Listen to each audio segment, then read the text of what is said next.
गांधी जी के पापा बड़े पैसे वाले परिवार के थे, राजकोट रियासत में दीवान हुआ करते थे। देख लो, आप पैसे वाले परिवार के थे, इसीलिए गांधी जी पढ़ने के लिए लंदन गए थे। अपने तो अगली 3 पीढ़ी सोचेगी नहीं कि पढ़ने के लिए लंदन जाना है। आपको घर वालों ने जयपुर भेजा हो पढ़ने के लिए, उसमें घर वाले 3 बार सुनाते हैं कि तू जयपुर रहता है, तेरे को इतना खर्चा देते हैं, तू नौकरी कब लगेगा। और ये सब पैसे वाले लोग थे भाई, गांधी जी ने ये लोग। तो इन लोगों को ऐसी कोई चिंता थी नहीं, पढ़ने के लिए लंदन गए। लंदन से वापस लौट के, उसमें बैरिस्टर की पढ़ाई बहुत बड़ी चीज हुआ करती थी। वकालत भारत में सबसे बड़ा पैसा माना जाता था उस समय। मतलब अब जाके थोड़ा बहुत फिर भी कम हुआ हो, बाकी गाँव के अंदर अक्सर ये कहा ही जाता था कि कोई ज्यादा पढ़ता था तो कह ही देते थे कि किसी बैरिस्टर बने। मतलब बैरिस्टर होना बहुत बड़ी बात थी, हर कोई आदमी बैरिस्टर नहीं हो पाता था। गांधी जी बैरिस्टर होकर लौटे थे वहां से, यहाँ पर आ गए। गांधी जी ने अपनी वकालत शुरू की, और वकालत चली नहीं गांधी जी की यहाँ पे। गांधी जी के साथ में लफड़ा दूसरा था। गांधी जी की आवाज सचिन तेंदुलकर जैसी थी, तीखी आवाज हुआ करती थी। मतलब जज और बाकी वकील हंसने लग जाते थे, ये कहाँ से लेके आए। फिर गांधी जी की वकालत नहीं चली तो गांधी जी ने एक प्राइमरी स्कूल में पढ़ाना शुरू किया।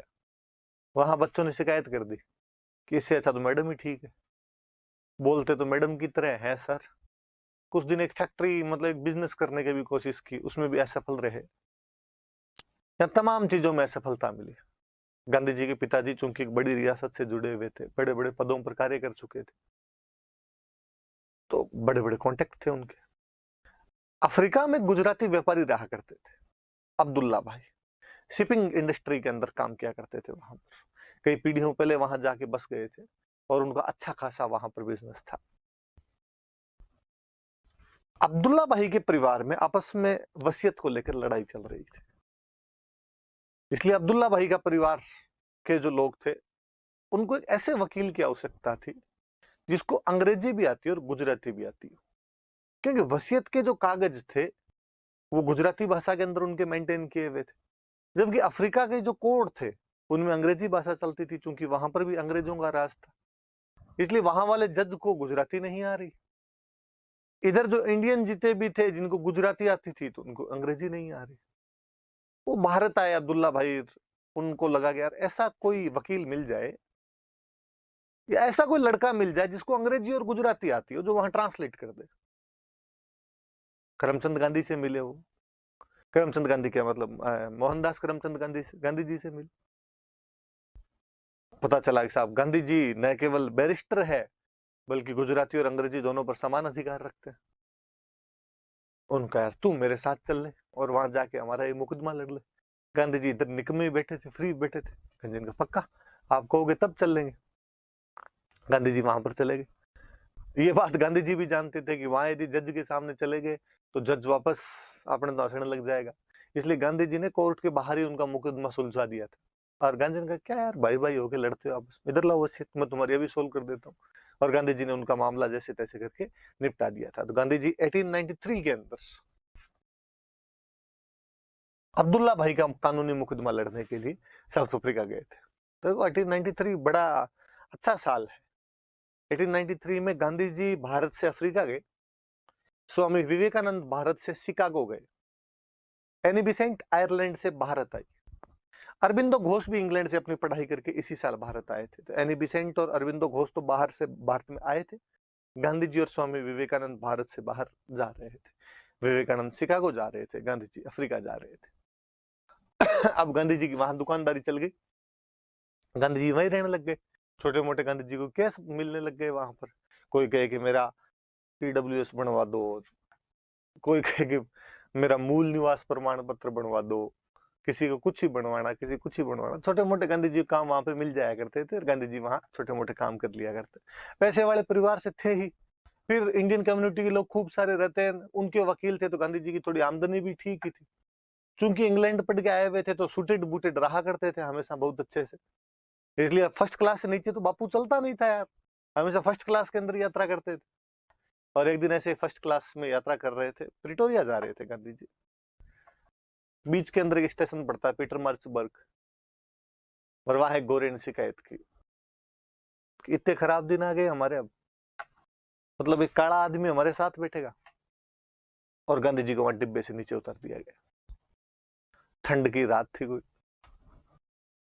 गांधी जी को सर्दी वर्दी लगी, जाके वहां स्टेशन पर टिकट भी मांगी, अगली टिकट मांगी। पहले जो टिकट मास्टर बैठा था उसने टिकट देने से मना कर दिया। जब आंखें उठा के, वो सो रहा था बेचारा, रात का टाइम था, उसने आंखें उठा के देखा, काला आदमी सामने खड़ा। उसने कहा क्या चाहिए? गांधी जी का फर्स्ट क्लास की टिकट चाहिए। उसने कहा ना ना ना ना, तुम्हें नहीं मिलती फर्स्ट क्लास की टिकट, दूसरी डिब्बे की टिकट है, वो ले ले उधर जाके। गांधी जी ने इंग्लिश बोली वापस, तो उसको लगा कि अच्छा, ब्लैकमैन को इंग्लिश भी आती है। गांधी जी ने रूल और बताए सारे, रेलवे के नियमों में कहाँ कहाँ लिखा हुआ है बता। तो उसको लगा अच्छा तो वकील हो रहे यार, तो उसने चुपचाप बेचारे टिकट दे दी। अगली ट्रेन आई, गांधी जी चढ़े। फिर खूब सारे अंदर गोरे बैठे थे। वन वापस गांधी जी का ध्यान किधर है, तुम्हारा डिब्बा उधर है, इधर नहीं आ सकते तुम। पर उन गोरों में बापड़ा को एक भला गोरा बैठा था, उसने कहा ये कोई तरीका थोड़ी होता है, टिकट लेके चढ़ा अगला बैठेगा। उसने कहा भाई बैठ जा तुम तो अपने। फिर यहाँ से गांधी जी को पता चला कि अंग्रेज अपने साथ रेसिज्म करते हैं, अंग्रेज अपने साथ में रंग भेद अपार्थीड पॉलिसी करते हैं। अब गांधी जी ने कहा मैं इनका विरोध करूंगा। विरोध करने के दो तरीके हैं, एक तरीका हिंसा, आप हथियार लो हाथ में और ढूंढो उसको जिसने आपको डिब्बे से नीचे फेंका था और जाके सल्टा दो, फिर उस टिकट वाले को, फिर बाकी डिब्बे वालों को, या वे तमाम अंग्रेज जो आपका इस बात का विरोध करते हैं सबको मार दिया जाए। पर नहीं, बापू को लगता था कि आंख के बदले यदि आंख की नीति शुरू कर दी जाए तो एक दिन पूरी दुनिया अंधी हो जाएगी। तो फिर दूसरा क्या तरीका? तो दूसरा तरीका, गांधी जी एक नया तरीका लेके कि हम सत्याग्रह शुरू करेंगे। क्या है सत्याग्रह? दो शब्दों से मिलकर बना है, एक सत्य और एक आग्रह। सत्य का मतलब है जस्टिस, आग्रह का मतलब है एफर्ट्स। मेरा है गांधी युग है। तो नॉर्मल देखो, कुछ बातें आप जानते होंगे, मुझे नहीं लगता कि ये आपको बतानी पड़ेगी। जैसे कि गांधी जी का नाम क्या था, तो गांधी जी का पूरा नाम क्या था? तो मोहनदास करमचंद गांधी। उनके पिताजी का नाम क्या था? तो उनके पिताजी का नाम क्या था? पिताजी का नाम उनके करमचंद गांधी उनके पिताजी का नाम हुआ करता था। चलो, तो उनकी मम्मी का नाम बताओ, फटाफट बताओ, गांधी जी की मम्मी का नाम क्या था? जल्दी जल्दी बताओ। और कोई देखेगा नहीं, नेट पे किसी ने देख के बताया ना तो उसको खुद की मम्मी की सौगंध है। गांधी जी की मम्मी का नाम बताओ जल्दी जल्दी।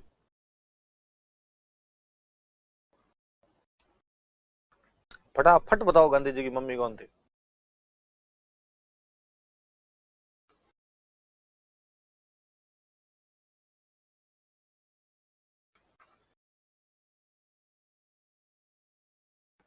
जल्दी जल्दी, देख के नहीं बोलेगा कोई।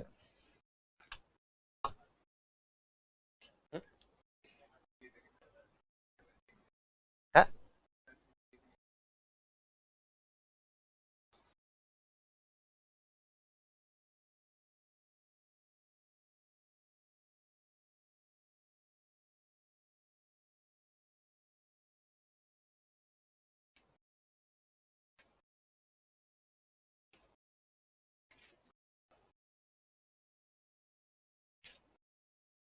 हे गांधी जी, यदि तुम ऊपर कहीं पर बैठे हो तो जिन जिन बच्चों ने आपकी मम्मी का नाम कस्तूरबा गांधी बताया है, इन बच्चों को माफ कर देना। यदि मैं गांधी जी की जगह ऊपर बैठा होता तो आप सबको फेल कर देता एग्जाम के अंदर। पर गांधी जी भले आदमी, बहुत अच्छे आदमी थे, आप सबको माफ करेंगे। अरे मंगतो कस्तूरबा गांधी लुगाई थी उनकी, तुम लुगाई को मम्मी कैसे बना सकते हो? रुक जाओ, अब बेइज्जती कर रहे हो फालतू में। बस खत्म। कहीं तो कर्पूरी देवी, अरे कर्पूरी देवी पृथ्वीराज चौहान की माँ थी। बेटा कुछ ही नहीं आता रे तुमको, क्या तो पढ़ा रहा हूं मैं तुमको। और जिनको पता भी ना पुतली बाई थी, वही कोई लिखता है पुतली देवी है, कोई लिखता है पतासी काकी। मैं श्राप दे दूंगा तुम सबको।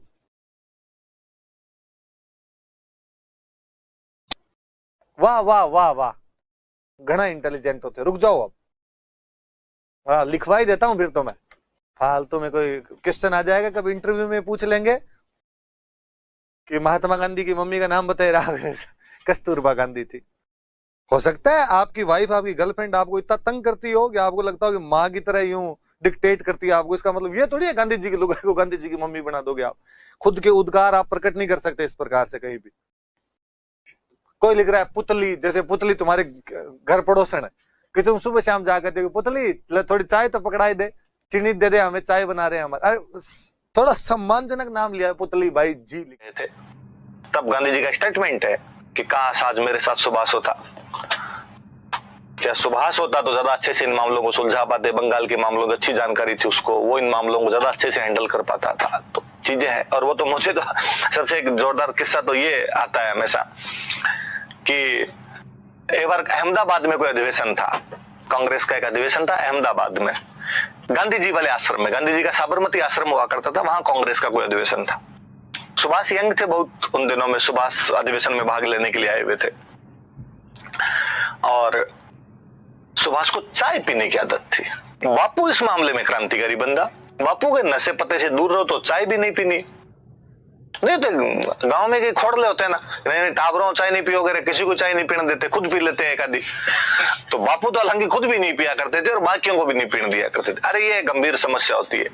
कई बार क्या होता है कि अपने घर वालों का देते हैं, मतलब वो एक प्रेशर ही होता है, थोड़ा मोरल प्रेशर, कि अपने घर वालों का देते हैं भाई मैं चाय नहीं पीऊंगा, या घर वाले कहते हैं भाई चाय नहीं पीनी चाहिए, अपने चाय छोड़ दी। पर थोड़े दिनों में चाय की तो अपने जी में आने लग जाती है, पर उस मोरल प्रेशर में चाय नहीं मांग पाते अपने। सबसे भयंकर तो वो होता है कि जब मम्मी के साथ किसी के घर पे जाओ, और मम्मी के साथ किसी घर पे जाओ, वो अगले चाय बना के लाए मम्मी के लिए, वो अपने को भी पूछे कि चाय पिएगा, अपने जी में होती पूरी के ले आओ। इतने मम्मी कहते ना ना हमारे तो पिए कौन चा। तो वो वाली समस्या और भयंकर हो जाती है। लो इसमें तो मुझे एक बात और याद आती है, विजय सर सुनाते रहते हैं कोई बच्चे की बात, कि कोई बच्चा था और उसको घर पे नानी जी के पास रहता था। नानी जी का कहा हुआ था कि किसी घर पे जाए तो कोई चीज नहीं मांगेगा। क्या आदत है, किसी घर पे जाते वो अगले पूछते हैं खाना खाएगा क्या, तू हाँ बदलेता है, वो कुछ भी लाके देते हैं, खाने बैठ जाता है। तुझे घर पे खाना नहीं मिलता क्या? नहीं, ऐसे हर किसी घर पे जाते हैं जो खाना नहीं मांगते, अपने घर पे खाना खाना होता है। और इस बार यदि खाना खाया ना मैं थप्पड़ मारूंगी तेरे। बच्चे ने कहा ठीक है। थोड़े दिन बाद में किसी घर पे गए तो उन्हें आगे घर वालों ने पूछा कि खाना खाएगा? बच्चे ने कहा हाँ। खाना खाते खाते वो अपनी नानी जी को देख के गए, अब आप घर पे जाके पीटोगे ना मेरे को। मैंने यहाँ खाना खा लिया, आपने कहा था उनके घर पे खाना मत खाना। तो कई बच्चे ऐसी बदमाशियां और कर जाते हैं। तो सुभाष को चाय पीनी, गांधी जी के आश्रम में चाय नहीं मिले तो अब क्या किया जाए? तो सुभाष ने जो कस्तूरबा गांधी थे, गांधी जी की जो वाइफ थे, उनको कहा जाके आंटी जी व्यवस्था करो चाय की, ऐसे कैसे पार पड़ेगी। कस्तूरबा गांधी खुद चाय पिया करते थे, वो डोकरे से डरते थे कि डोकरा खा जाएगा चाय पी ली। तो उनका बेटा मेरे तो खुद की जी में रहती है, तू ऐसे काम कर अपने 3-1 बजे रसोई में आ जाना, चुपचाप माँ बेटे बना के वही पी लेंगे अपने। तो कहा ठीक है। सुभाष 3-1 बजे अपने रसोई में चुपचाप गए, कहा माताराम चाय चढ़ा लो अपने। कस्तूरबा गांधी सुभाष ने बनाई चाय, फटाफट दोनों पी रहे थे। डोकरा अंदर आ गया कहीं पे, कोई सामान लेने के लिए आए, स्वाभाविक सी बात है घर में कोई सामान नहीं मिले तो वाइफ को आवाज लगाई। तो उनको पता था वाइफ अपने रसोई में इधर उधर देखा, कहीं डायरेक्ट रसोई में आ गए। रसोई में आए तो सुभाष कस्तूरबा ने लगे तो फटाफट, जीभ बढ़ रही थी पर फटाफट चाय पीने के अंदर है ना जल रही थी, मतलब किसी को बढ़ना नहीं समझ में तो जल रही थी। तो आता गिलास विलास छपाए, दोनों ने एकदम छपाए। अरे गांधी ने देखा, गांधी को अपने लुगाई का तो पता ही था भाई, यहाँ कभी कभी छुप छुपा के पी लेती होगी। सुभाष का पता चला गांधी ने, तो गांधी जी ने सुभाष के सिर में हाथ फेरा यूं बालों में, का पी ले कोई नहीं पी ले। और कस्तूरबा गांधी का कि अच्छा लड़का ही है, चुपचाप अंदर बिठा के चाय पिला दिया कर इधर ही, बाकियों को बाहर पता नहीं चलना चाहिए। और सुभाष का तुम पी लिया कर। सुभाष बड़े ऑब्लाइज होते हो ना आप यार, कोई इतना बड़ा आदमी आपके लिए नियम तोड़ दे, कि हमेशा नियम थे भाई चाय आश्रम के अंदर नहीं बनेगी और आपके लिए नियम तोड़ दिए गए। सुभाष बड़े ऑब्लाइज हो रहे, लगा यार बापू कितना स्नेह है मेरे पर। उस घटना के कुछ साल बाद में कलकत्ता में अधिवेशन, कलकत्ता बंगाल बोस का, सुभाष चंद्र बोस का, और उस अधिवेशन की जिम्मेदारी संभाल रहे थे सुभाष के बड़े भैया शरत चंद्र बोस और शरत चंद्र बोस की वाइफ विभावरी। तो शरत भैया और विभावरी भाभी के जिम्मेदारी पूरी कि कांग्रेस के जो भी सदस्य आएंगे उनकी कैसे व्यवस्था क्या करनी है अधिवेशन के लिए, ठीक है। तो सुभाष ने अपने भैया भाभी को कहा, भैया भाभी मैं एक बार वो अहमदाबाद गया था ना, गांधी जी ने इतना ध्यान रखा था, कस्तूरबा बाज जो थे उन्होंने मेरा इतना ध्यान रखा था, मेरे लिए नियम तोड़ दिए थे चाय पिलाती, प्लीज आप गांधी जी का बहुत ज्यादा ध्यान रखना, ये अपने पे जिम्मेदारी है, अपने परिवार पे जिम्मेदारी है। और शरत भैया ने और विभावरी भाभी ने कहा कि अरे सुभाष तुम चिंता ही मत करो, तुम कह रहे हो ना हम तुम्हारा यूं नीचा थोड़ी लगने देंगे, हम खूब अच्छी सी व्यवस्था कर देंगे। कहा ठीक है।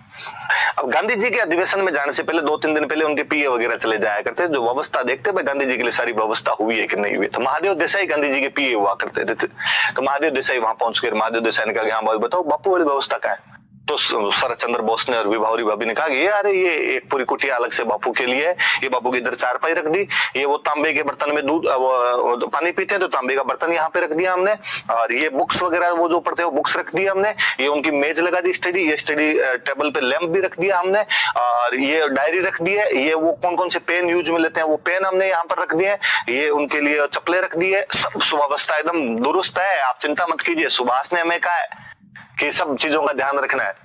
महादेव देसाई ने कहा बाकी ठीक है। तो दूध वाली व्यवस्था बापू के लपड़ा था, बापू हमेशा बकरी का दूध पिया करते थे, बकरी का दूध पीऊंगा और बकरी के दूध का दही खाऊंगा। तो का दूध, और शरत चंद्र बोस अरे हमें सब पता है, सुभाष ने सब बता दिया, बकरी का दूध 1 किलो सुबह 1 किलो शाम को आ जाएगा आपने। महादेव देसाई ने कहा आ जाएगा मतलब, क्या थोड़ी दूर में एक बंदा बकरियां रखता है, उससे बंदा जाके ले आएगा अपना दूध का। नहीं, यहां हमारी आंखों के सामने दुहो उस बकरी का दूध, फिर ऐसे हर कहीं से आप लेके जाओगे वो नहीं। शरत चंद्र बोस और विभावरी भाभी वापस, अरे कोई बात नहीं, एक बकरी लाके बांध लेंगे अपने यहाँ पे और उस बकरी का दूध आपकी आंखों के सामने निकाल लेंगे, कोई दिक्कत नहीं है। महादेव देसाई ने कहा एक बकरी नहीं 8-10 बकरी, क्या बताओ एक बकरी बीमार सी हो, और बीमार बकरी का दूध पीते हैं तो बापू की जस्ता नहीं है। 8-10 बकरियां हो, फिर मैं डिसाइड करूंगा इनमें से कौन सी का पियेंगे आज बापू, कौन सी का नहीं पियेंगे। उनका 8-10 कहा, उनको सुभाष की बात याद है कि गांधी जी की कोई किसी प्रकार की कमी नहीं रहनी चाहिए, वो जो कहे वो पूरा हो जाना चाहिए। कल ले आएंगे तो क्या केवल बकरियां नहीं, चारे की व्यवस्था है, हाँ बकरियां लाएंगे तो चारा तो ले आएंगे। उनका वो बकरियां ये चारा तो खाएगी पर साथ में कुछ और व्यवस्था होनी चाहिए। क्या? क्यों? ड्राई फ्रूट्स खाएगी तो ड्राई फ्रूट्स लाएंगे, तो काजू बादाम वो थोड़े बठल भर के मंगवा लेना। जब महादेव देसाई ये सब निर्देश देके जाते हैं तो विभावरी भाभी शरत भैया को कहती है कि सुभाष की चाय महंगी पड़ गई। सुभाष का लिए अहमदाबाद में 3 दिन चाय पी के आया था, डोकरा यहाँ पे बकरियों को काजू खिला के खराब कर देगा अपने को। तो कई बार तो चीजें होती है ना, अपने लगती है कि भाई सादगी, कितनी सादगी थी जीवन के अंदर, तो ये सादगी बहुत महंगी थी। गांधी जी की सरोजनी नायडू अक्सर कहा करती थी कि गांधी जी की सादगी बहुत महंगी है। इसलिए इस प्रकार के चौंचले आज भी भारत के अंदर अच्छे लगते हैं। अरविंद केजरीवाल टाइप के लोग जब इस प्रकार की आज भी फर्जी बातें करते हैं तो हम सबको अच्छा लगता है। उनके पीछे हम देखने की कोशिश ही नहीं करते कि वो चीजें बहुत गलत है, सही नहीं है वो चीजें, और ऐसे नहीं होना चाहिए। कि गांधी जी ट्रेन के 3rd क्लास डिब्बे के अंदर यात्रा किया करते, 3य श्रेणी के डिब्बे में यात्रा करते थे। आपने देखा था कितने आम आदमी थे, एकदम 1st क्लास एसी में भी जा सकते थे, वो 3rd क्लास के अंदर जा रहे थे। भाई साहब पूरा डब्बा रिजर्व करवाना पड़ता था, उसमें बाकी सवारियां नहीं बैठेगी, फिर बापू ही बैठेंगे या बापू की 2-4 थैली पकड़े वो बैठेंगे, तो उतनी टिकट पड़ती है। इससे अच्छा तो 1st क्लास में चले जाते हैं। मैं मेरी गाड़ी से जाऊंगा दिल्ली के सचिवालय में, सरकार की गाड़ी नहीं लूंगा मेरी। मैं तो वो विपिन चंद्रा में जब लेटर्स वाली लाइन पढ़ता हूं तब लगता है कि बापू रोमांटिक भी था।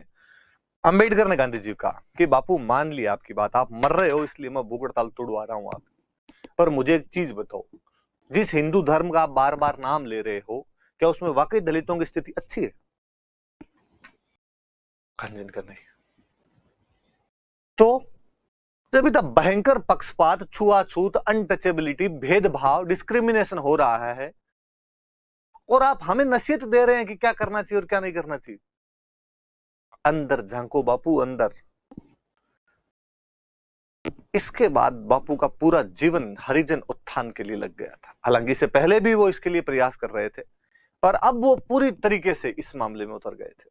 और उन्होंने कहा कि एक तो इनको दलित कहना या अनुसूचित जाति कहना ये बंद करो, भगवान के लोग हैं, हरि के जन है, इसलिए आज के बाद इनको क्या कहा जाना चाहिए, हरिजन कहा जाना चाहिए। गांधी जी ने संगठन बनाया, अखिल भारतीय हरिजन संघ, और हरिजन नाम का अखबार निकालना शुरू कर दिया। साहब, अखिल भारतीय हरिजन संघ का किसको बनाया जाए, अध्यक्ष तो घनश्याम दास बिड़ला, पूंजीपति का पूंजीपति है, तथा कथित ऊंची जातियां जो होती है उनके अंदर से और आता है। ये जब इन बात के लिए प्रयास करेंगे, बाकी लोग भी मोटिवेट होंगे। और गांधी जी ने खुद इन चीजों के लिए खूब प्रयास किए थे। कि गांधी जी के तब तक वर्धा में आश्रम बन गया था, कि गांधी जी जब साबरमती आश्रम से निकले थे दांडी यात्रा के लिए, तो उन्होंने कहा था कि या तो भारत आजाद होगा वरना मैं लौटकर साबरमती नहीं आऊंगा। अब भारत आजाद तो हुआ नहीं, तो रहने का ठोड़ तो चाहिए, तो वर्धा के अंदर सत्याग्रह आश्रम स्थापित कर लिया गया था और गांधी जी वहां रहने लग गए थे। तो वर्धा में गांधी जी के साथ में गांधी जी ने वहां रूम निकाला, जितने भी लोग रहते थे उनके लिए, सबके लिए रूल निकाला एक कि सबको अपने टॉयलेट खुद साफ करने पड़ेंगे।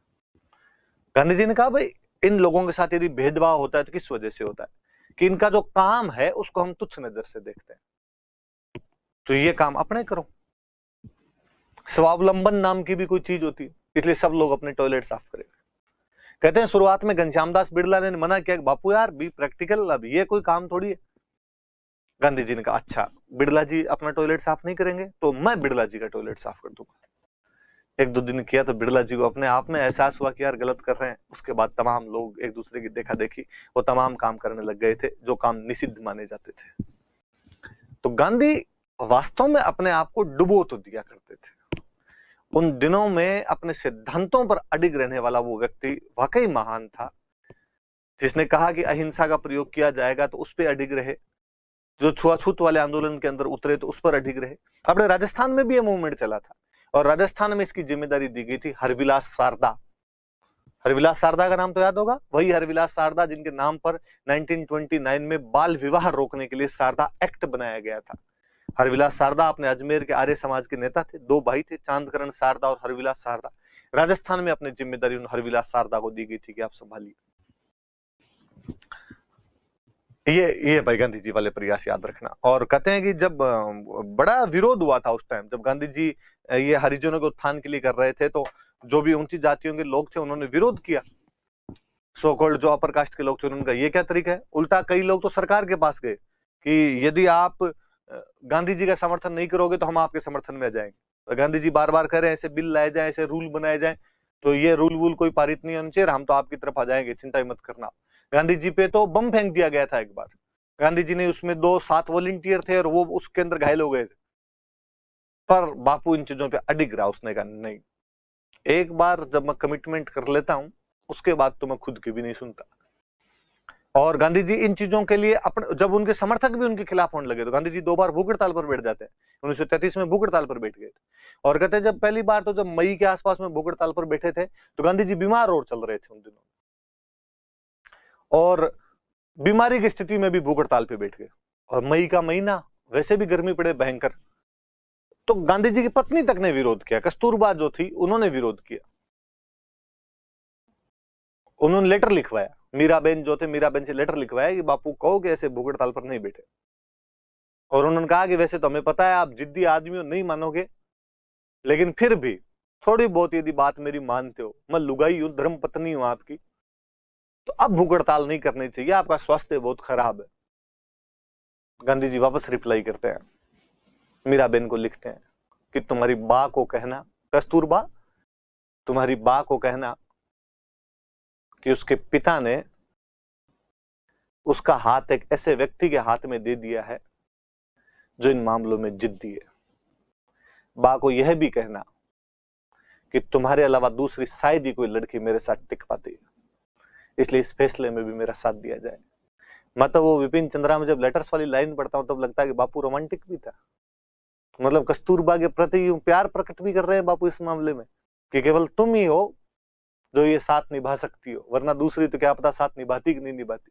कहते थे भाई रोडे मोडे आदमी के साथ नहीं रहना हमें, पर अब इस मामले में भी मेरा साथ दिया जाना चाहिए। तो बापू ने हरिजन उत्थान के लिए बाद में अपना पूरा जीवन ही न्यौछावर कर दिया था हरिजनों की बस्तियों के अंदर जाया करते थे, उनमें भी राजनीतिक चेतना लाने का प्रयास करते थे, एजुकेशन बढ़ाने का प्रयास किया करते थे। मैं एक दिन एक क्लास के अंदर और पढ़ाऊंगा सारे, कि उस समय और भी अपने दलित आंदोलन जो भी चले थे, जिन जिन लोगों ने किए थे, अभी जिनके मैंने बीच में नाम लिए थे, वो कैसे थे, क्या थे, उनकी एक क्लास सेपरेट क्लास में और ले लूंगा। अंग्रेजों ने कहा ये बाहर जो भी हिंसा हो रही है इसके लिए गांधी जिम्मेदार है। गांधी ने कहा वाय मैं कैसे? का तू ही कह के आया था करो या मरो, डू और डाई, लोग कर रहे हैं और मर रहे हैं। गांधी जी ने कहा कि नहीं, कांग्रेस का कोई भी कार्यकर्ता ऐसा गलत काम नहीं कर सकता। ये असामाजिक तत्व है। योगराज सिंह जैसे कुछ लोग हैं जो आंदोलन में आके हमारे कुछ भी बोल जाते हैं, कुछ भी कर जाते हैं। और कांग्रेस का सच्चा कार्यकर्ता सत्याग्रही है, वो अपना दिल दुखा के हृदय परिवर्तन की कोशिश तो कर सकता है, लेकिन दूसरे का किसी का दिल नहीं दुखा सकता। इसलिए ये इल्जाम गलत है। और आप जो वापस लाठीचार्ज करके लोगों पे कर रहे हो हिंसा, वो है तो डोकरा कितना चालू है। और कहा आपकी जो हिंसा, इसका मैं विरोध करता हूं कि अंग्रेजी सरकार जो भी आंदोलनकारियों पर हिंसा कर रही है वो गलत है। गिने चुने लोग जो हिंसा कर रहे हैं उनकी वजह से सब जनताओं पे जो लाठीचार्ज किया जा रहा है वो गलत है। जो मुकदमे लगाए जा रहे हैं, जो जुर्माने लगाए जा रहे हैं वो गलत है।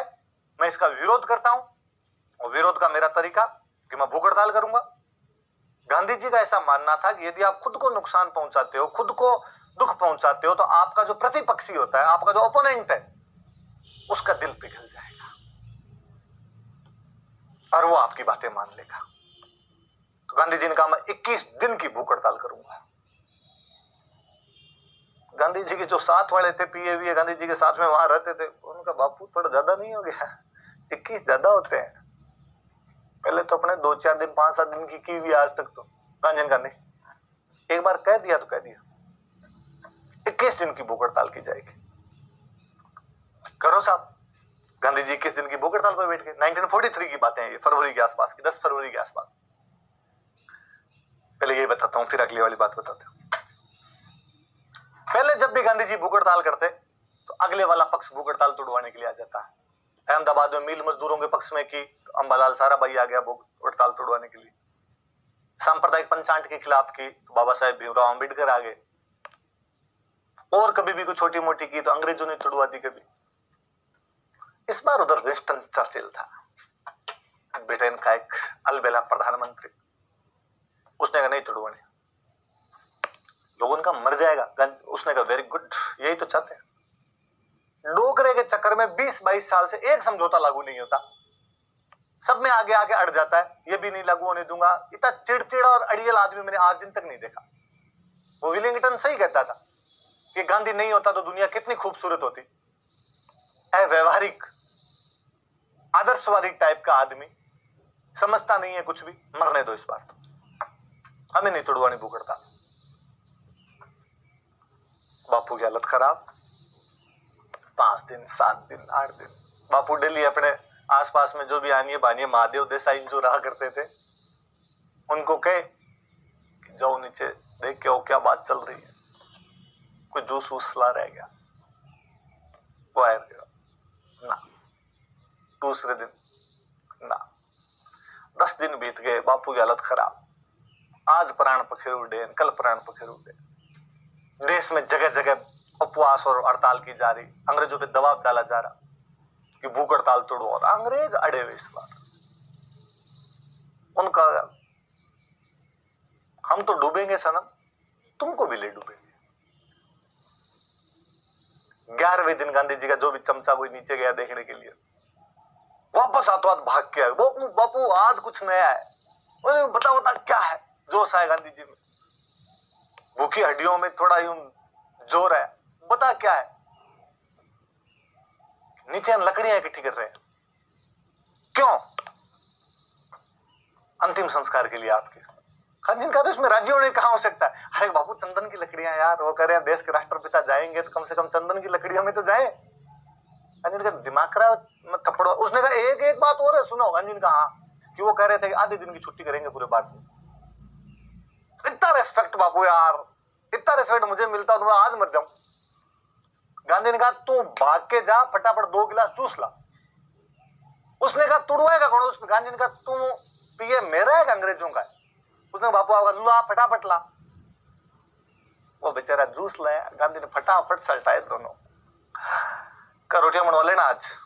कहा बापू 21 दिन की भूख हड़ताल थी। उनका कोई नहीं। बापू ने 11वें दिन भूख हड़ताल तोड़ दी।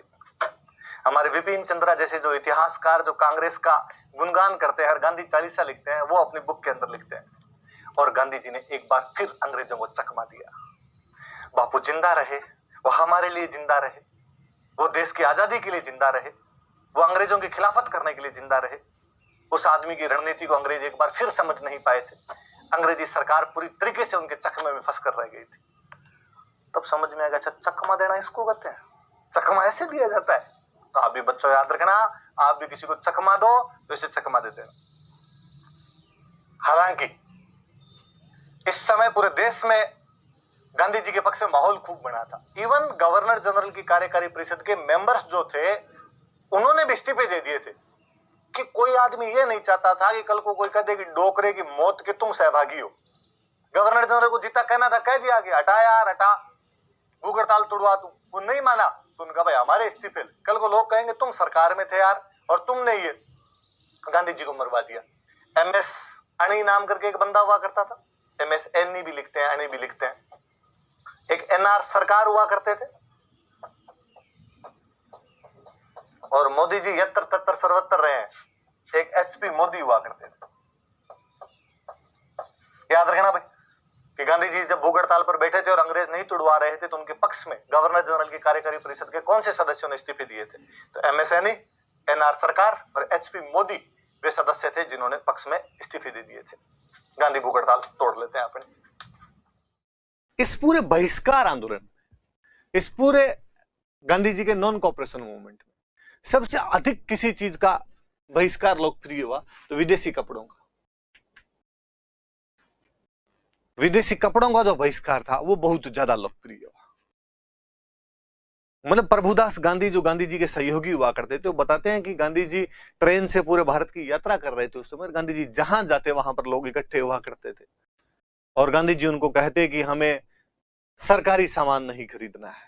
अब तो कोई आदमी यूं ही जब भाषण सुनने के लिए आया हुआ है, स्टेशन पर यूं ही खड़ा हुआ है, तो उसके पास क्या सरकारी सामान हो सकता है, क्या विदेशी सामान हो सकता था? कपड़े।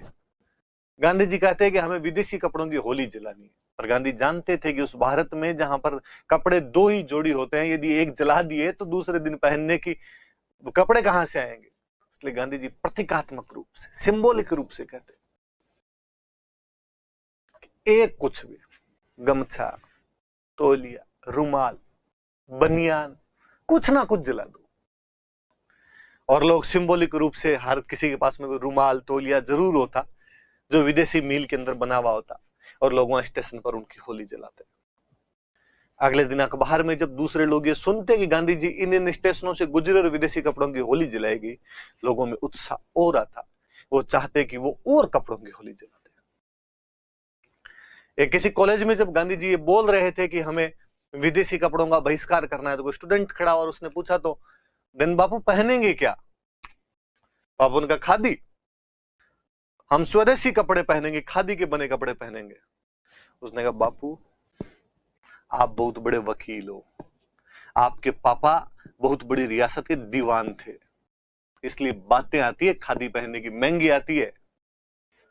ये सुटेड बुटेड जो आप घूम रहे हो ना खादी पहन के, इतना किसी गरीब आम आदमी को कहा जाए ना कि खादी खरीदनी है, इतने में पूरे घर के कपड़े आ जाते हैं उसके। गांधी को धक्का लगा अचानक उस लड़के की बात सुनकर, और गांधी ने कहा तुम्हारी बात सही है, व्यक्ति को कपड़े कम ही पहनने चाहिए, ज्यादा क्यों पहने। उस घटना के बाद गांधी जी ने क्यों लंगोटी बांधनी शुरू कर दी, वही नीचे और वही ऊपर। उस घटना के बाद बापू बाल कटवा लेता है, रोडा मोडा।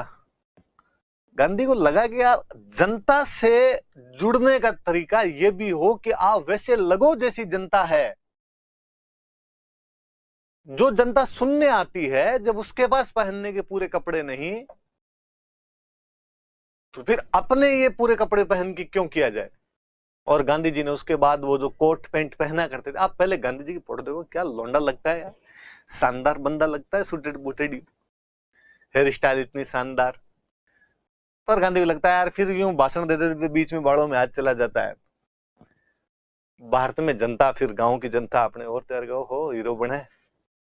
गांधी ने कहा से हीरो बनना बंद है अपने। नाई जी को बुला के कहा कि रेजर मार तू तो यार डायरेक्ट। अब जैसे लोग वैसा मैं, जैसी जनता वैसा मैं।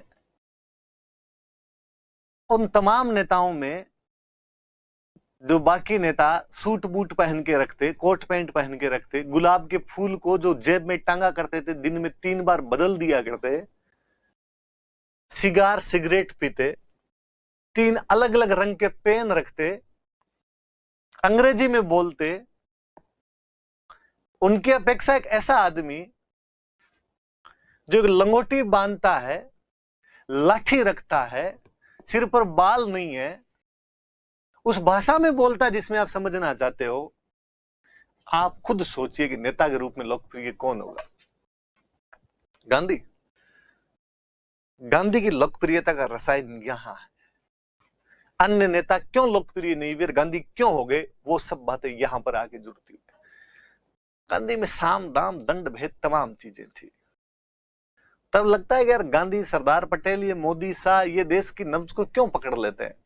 मुझे अंत में एक ही कारण समझ में आता है कि यार गुजराती धरती राजनेता उगलती है। कांग्रेस में भी ये देखो, इन सालों के अंदर कोई संगठन का सबसे अच्छा नेता तो अहमद पटेल थे, वापस गुजराती। तो बापू ने अब एक अलग ही तरीके से सबसे अधिक लोकप्रिय किसी चीज को किया तो विदेशी कपड़ों का बहिष्कार था, वो सबसे अधिक लोकप्रिय कर दिया। एक और गजब की बात बताता हूं। तारीखों का खेल बड़ा गजब का है, यदि आप में से किसी का ध्यान गया हो तो। 5 मार्च को गांधी जी और इरविन के बीच में समझौता होता है।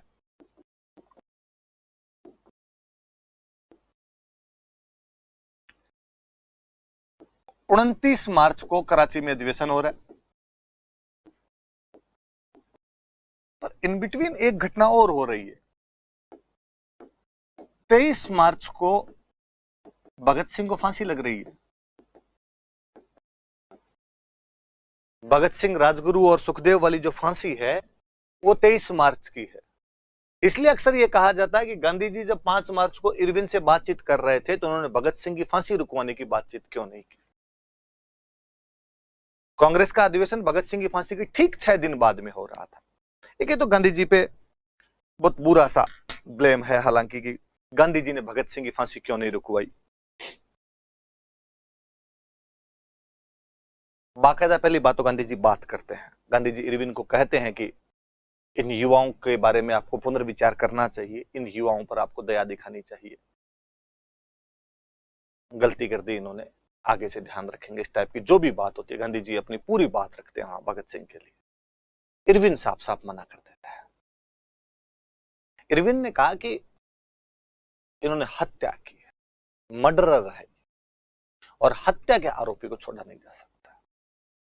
ये तो अक्सर ज्यादातर लोगों को ये लगता है कि भगत सिंह को जो फांसी है वो बम फेंकने की वजह से हुई थी, कि संसद में बम फेंक दिया था उन्होंने इसलिए उनको फांसी दी गई थी। ना, भगत सिंह को फांसी इसलिए दी गई थी कि सैंडर्स को मार के आए थे। हम आगे पढ़ेंगे कि लाहौर के अंदर उन्होंने सैंडर्स को मार दिया था, इसलिए भगत सिंह को फांसी दी गई थी। वरना बम फेंकते टाइम भगत सिंह के साथ में बटुकेश्वर दत्त भी थे। बटुकेश्वर दत्त को फांसी नहीं हुई थी, क्योंकि भगत सिंह को बम फेंकने वाले उस मुकदमे में तो फांसी हो ही नहीं सकती थी, उसके अंदर तो केवल सजा ही मिल सकती थी जेल की। इसलिए उनका पुराना मुकदमा खोल के भगत सिंह के साथ में राजगुरु और सुखदेव और 8 अन्य लोगों को इसके अंदर मुलजिम बनाया गया था। 3 को फांसी दी गई थी, 8 को काले पानी की सजा दी गई थी। गांधी जी पूरा मैटर रखते हैं कि इन लड़कों के बारे में बात की जानी चाहिए, सब होनी चाहिए। इरविन ने कहा नहीं साहब, हत्या के आरोपी को नहीं छोड़ा जा सकता। इरविन अपनी जगह भी सही था, नहीं छोड़ा जा सकता। आज भी है कि भाई हत्या के आरोपी को तो इस प्रकार से नहीं छोड़ते इतना जल्दी। किसको, याकूब मेनन को किसको फांसी लगा रहे थे तो खूब जोर लगाया था, पर नहीं, सरकार ने कहा कि नहीं साहब इस प्रकार की फांसी नहीं रोकी जा सकती। आज याकूब मेनन जैसे अपने को आतंकवादी लगता है, तो उस समय की जो अंग्रेजी गवर्नमेंट थी उसको भगत सिंह आतंकवादी लगता, तो अभाग सी बात थी। आज अपने लिए भगत सिंह क्रांतिकारी अपने हीरो हैं, क्योंकि हम आजाद भारत के अंदर बैठ के बात कर रहे हैं। उस साम्राज्यवादी सरकार के लिए तो वो एक आतंकवादी था। फिर दूसरी बात, मुझे कई बार ये लगता है कि गांधी जी कौन है माफ करवाने वाला? क्या गांधी जी के पास में इतनी ताकत थी क्या कि गांधी जी सजा माफ करवा सकते थे? क्या हम गांधी जी को थोड़ा ज्यादा नहीं आंक रहे हैं? क्या गांधी जी गवर्नर जनरल थे? ना। क्या गांधी जी किसी प्रांत के गवर्नर थे? ना। क्या गांधी जी गवर्नर जनरल की कार्यकारी परिषद के सदस्य थे? ना। क्या गांधी जी ब्रिटेन की सरकार के कोई सदस्य थे? नहीं। क्या गांधी जी ब्रिटेन की सरकार के कोई नुमाइंदे थे? नहीं। गांधी जी कैसे माफ करवा सकते? कई बार लोग और भोली बात करते हैं, लोग कहते हैं कि भूख हड़ताल पे बैठ जाते थे ऐसे तो हर बात के लिए, यहां क्यों नहीं बैठे? मैं तो कहता हूं जिन जिन बातों के लिए भूख हड़ताल बैठे थे क्या वो अंग्रेजों ने मान ली थी? यदि गांधी जी के करवाने से कुछ होता तो भारत 1920 में आजाद हो गया होता। गांधी जी ने तब असहयोग आंदोलन शुरू करते टाइम कहा था कि 1 साल के अंदर अंदर भारत को आजादी दिला दूंगा। नहीं हुआ भारत आजाद। जब सविनय अवज्ञा आंदोलन चलाया था बापू ने वापस कहा था इस बार तो ले ही मरेंगे। नहीं हुआ भारत तो आजाद। 1942 में भारत छोड़ो के टाइम कहा था करो या मरो, गुलामी के दिन देखने के लिए जिंदा नहीं रहेंगे। 45 में वो भी खत्म हो गया था, भारत तो आजाद नहीं हुआ। वो तो जिस दिन आजाद होना था उस दिन ही हुआ। सच्ची बात तो यह है कि सेकेंड वर्ल्ड वॉर के बाद ब्रिटेन की स्थिति इतनी खराब हो गई थी कि उसको आजाद करना पड़ा। यदि सेकेंड वर्ल्ड वॉर नहीं हो तो ब्रिटेन नहीं जाए छोड़ के, उसके बाद में भी नहीं जाए छोड़ के। तो ये बड़ी इतिहास से हट के बात है। अक्सर लोग जब इतिहास को ढंग से पढ़ते नहीं तब वो ऐसी बातें कर लेते हैं। और दूसरी बड़ी बात, क्या यदि भगत सिंह से पूछा जाता कि भगत सिंह तुम्हारी सजा को माफ करवाया जा रहा है, क्या वो इसके लिए तैयार होते? यकीनन नहीं। भगत सिंह खुद चाहते थे कि अब उनको फांसी लगे ताकि देश के युवाओं में क्रांति की, स्वतंत्रता की जो ज्वाला है वो और जगे। भगत सिंह के परिवार वाले बहुत पैसे वाले थे, बहुत बहुत बड़े पैसे वाले थे, जमींदार थे वो। भगत सिंह के चाचा जब 1907-8 में गिरफ्तार हुए थे तब भगत सिंह के घर वालों ने को 50,000 की जमानत देके उनको रिहा करवाया था। 1908 में 50,000 की क्या वैल्यू रही होगी अब निकाल के देख लेना आप। आज के कोई 5 करोड़ होते होंगे, 50 करोड़ होते होंगे मेरे समझ में। तो भगत सिंह के लिए भी उनके घर वालों ने कहा था कि हाँ हम तेरी जमानत करवा लेते हैं, बिक जाएगा एक आधा खेत, तेरी तो जमानत करवाएं। भगत सिंह मना कर देता, उसने कहा नहीं आप ये नहीं करोगे यदि मेरे घर वाले हो तो। चंद्रशेखर आजाद ने भगत सिंह के पास मैसेज भेजा था कि जब तेरे को जेल से कोर्ट लेके जाते हैं तब हम बीच में हमला करके तेरे को छुड़ा लेंगे। भगत सिंह पुनः मना करते कि नहीं, दाग लग जाएगा सब पे, अपने कोई चौवन्ने थोड़ी है इस मामले में, कोई बात नहीं सजा भुगतेंगे, मैं फांसी लगना चाहता हूं तो प्लीज आपको इस प्रकार की बात मत करना। ये गांधी जी ने क्यों नहीं बचाया? गांधी और भगत सिंह रेल की पटरियों के समान है जिनको जाना एक जगह है और आपस में कभी मिलती नहीं है। उनके अपने अपने तरीके थे, एक किसी दूसरे तरीके से हो सकता था, एक किसी दूसरे तरीके से। ये हो सकता है हम किसी एक के तरीके से सहमत और एक के तरीके से सहमत नहीं, पर कोई ये कहे कि अब गांधी जी बचा सकते थे, मुझे बड़ा बचकाना लगता है। क्या इसका मतलब गांधी जी को थोड़ा सा ओवर एस्टिमेट ही कर देते हैं कि गांधी जी कुछ भी कर सकते थे? ऐसा गांधी जी कुछ ही नहीं कर सकते थे। यहां सेकंड गोलमेज सम्मेलन के अंदर गए थे गांधी जी, भारत को आजादी दिला दूंगा, मिली 31 में हो गया था सेकंड गोलमेज सम्मेलन, आजाद तो 47 में हुआ था ना जाके। पर यदि आपने भगत सिंह वाली मूवी देखी, लंजर्ड ऑफ भगत सिंह जो अजय देवगन वाली मूवी है, वो यदि देखे तो उसमें एक सीन है, कभी दोबारा देखना उस मूवी को जब टाइम मिले पेपर के बाद में आपको, कि ट्रेन रुकती है, शायद शुरुआती सीन ही है बहुत उसका। ट्रेन रुकती है, स्टेशन का नाम दिखाई देता है कराची, गांधी जी ट्रेन के डिब्बे से बाहर आ रहे हैं हाथ में लठ लिए हुए, लठ रह के बाहर निकल रहे हैं। इधर कुछ यंग एज के लड़के खड़े आपकी एज के और नारे लगा रहे हैं महात्मा गांधी मुर्दाबाद, महात्मा गांधी मुर्दाबाद, सरदार भगत सिंह जिंदाबाद, सरदार भगत सिंह जिंदाबाद, इंकलाब जिंदाबाद, साम्राज्यवाद मुर्दाबाद। वो गांधी जी का कराची अधिवेशन में जाने का दिन है। वो कराची अधिवेशन में भाग लेने के लिए कराची के अड्डे पर उतर रहे हैं, स्टेशन पर उतर रहे हैं। वो भगत सिंह द्वारा बनाई गई एक पार्टी के सदस्य हैं, जिस पार्टी का नाम है नौजवान भारत सभा। और उस नौजवान भारत सभा के सदस्यों को इस बात का गुस्सा है कि जब 6 दिन पहले भगत सिंह को फांसी लगी थी और 6 दिन बाद में कांग्रेस वाले यहां इकट्ठे होकर तमाशा करेंगे। उन नवयुवकों में भी कहीं ना कहीं गुस्सा था कि जब इरविन से आप समझौता करके आए, आपने आंदोलन बंद कर दिया और हमारे भगत सिंह उधर फांसी लग गई। तो कोई आपसे पूछेगा कि कराची अधिवेशन के समय गांधी जी का विरोध करने वाले कौन थे, तो नौजवान भारत सभा के सदस्य थे, जो कि भगत सिंह की फांसी की वजह से गांधी जी से नाराज थे या कांग्रेस से नाराज थे।